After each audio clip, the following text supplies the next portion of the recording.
So I started with the power drive sneaky amp, and these are the EQ settings. You'll notice that there's only 20 on the gain. Well, the Ride the Lightning guitar tone, if you notice in the palm mutes, it doesn't have a thump sound. It's more of like it sounds like hitting a wire with a wrench, like a telephone wire. It's very metallic, I guess. So I did use a tube screamer with no drive, no gain, just effect all the way, 15 on the tone. I used a graphic EQ to take out some of that bass so you can get that kind of crunchy metallic palm mute type sound. And I am using the delay plus reverb mode to get. I noticed on the master tracks that there is a little bit of like a chorusy, flangey type effect, and I figured it would be something like this I could get that with. So this is the same kind of preset I used for my Pantera tone.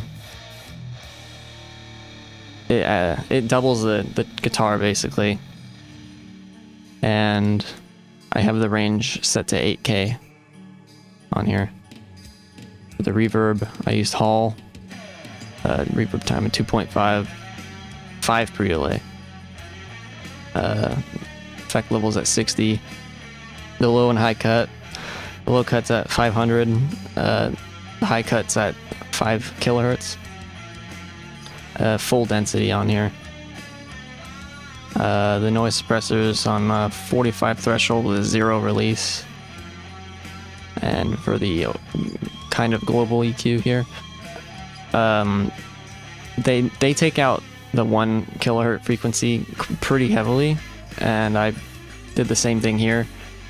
Also, the Katana kind of spits out the 4 kilohertz to 5 kilohertz like really hard, and it's really scratchy, and I don't like that, and it doesn't sound anything like what they have on their recordings, so I just took that out a little bit.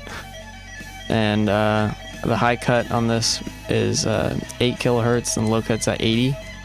Now I am using, so the cabinet resonance is on deep. This global EQ, the Boss Katana has this beehive of a sound that's always there. So this is my attempt at trying to get rid of that beehive sound. So I took 4 dB out of 8K and 4.5 dB out of 16K. Other than that, this is pretty much the tone. The presence is at 25. The volume doesn't need to be all the way at the top, but I figured that's how I do it. I keep all of them at 100, and I just use the master EQ to change the levels. With their amps that they were using, I'm pretty sure it was a Marshall at the time, they just had all of these maxed out, and it does not sound anywhere close if you do that with the Katana. So if you notice these are a little off from what they actually use, that's probably why. This amp preset will be in the description for to download, and to install the preset, you're just gonna go to import up here after you've downloaded it, unzip it if it's zipped for some reason, and then you select that file, hit import, and you'll get the live set in here. So I'm recording this with a SM58, and this is where it is on the amp, and that's going into this Behringer mixer. These are the EQ settings on the Behringer mixer. And for the after post-processing effects on it, I have used a limiter compressor and a low cut in the bass, just under 100 hertz.